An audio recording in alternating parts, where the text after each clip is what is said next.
Thanks for joining us. I was watching an old movie on Turner Classic Movies the other day, and I saw a movie called The Magnificent Obsession. And I started to smile because, you know what? I think that everybody here in your rooms watching this, we all share in a magnificent obsession about the March of Dimes. We know that we want to change the world.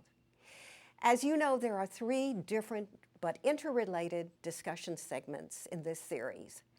The March of Dimes Leadership Institute's goals is to enable every single volunteer in the entire country to have the same information and skills. No longer will volunteer training be done piecemeal. Indeed, a volunteer in Wyoming will be able to discuss mission goals and recruitment challenges and tailor the right message to each audience in order to persuade people to contribute or legislate, and do it with the same global viewpoint as a volunteer in Florida. My name is Pauline Gravier. I'm a longtime volunteer, having served as North Texas Regional Chair and Regional Chair of the National Office of Volunteers. And my name is L.D. Carter. I'm a staff member with the March of Dimes. I serve as an area director for our Western region, working with a team of staff colleagues to provide direct support and assistance to our chapters. As Pauline said, there are three segments. First, the importance of governance and chapter leadership at the March of Dimes and board members' roles and responsibilities. How can we assess an existing board to reflect the required talent pool to lead your chapter or division to success? Next, planning. Long-term goals are challenging. It's much easier to plan for a day or a month. This module will give you an overview of our current planning processes, plus how to strategize longer-term goals versus annual targets. Image, reputation, and the visibility of March of Dimes local programs all influence how we're perceived in our communities. Finally, there are best practices and tactics to recruit and retain high-impact board members.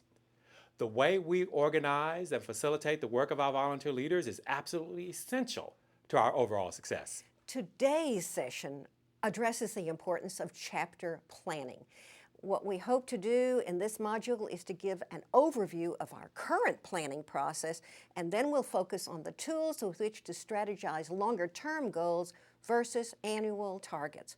Would anyone disagree that as the leading force in your chapter, it's crucial that this board team reflect a balanced talent pool? But what's the best way to assess the existing board? What's the best way to recruit new volunteers?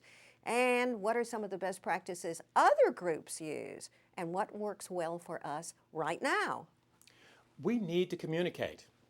What can we add to the quality of ongoing communication between the members of your state board and your division boards? How often should we do so? In this session, we'll address a variety of approaches to foster such communication and collaboration. I certainly want to know what best practices are in one area that can be applied in mine. And then we'll address the important role that the image, reputation, and visibility of local programs that the March of Dimes has that will play in the community. As March of Dimes leaders, you have not only an opportunity to engage other leaders in our community, but a business imperative to do so. I've said this before, but we are in a relationships business, and our efforts to reach out to area businesses and organizations in the right way are essential to our efforts to build capacity at our chapter. We'll assess our industry penetration and present a simple method to analyze the strength of our relationship with companies and organizations. Where we have weak or non-existent relationships are opportunities for growth and revenue, volunteers, and mission awareness. We will walk you through a brief exercise that will help you to build these relationships. Finally, we'll talk about how to create ongoing educational opportunities for your chapter and division board leadership. And once more, I'll say it again, all of us at the Volunteer Leadership Council will be able to discuss individual resources and challenges with you. We may not have all the answers, but we sure can help you find them. I'm Pauline Gravier. And I'm L.D. Carter.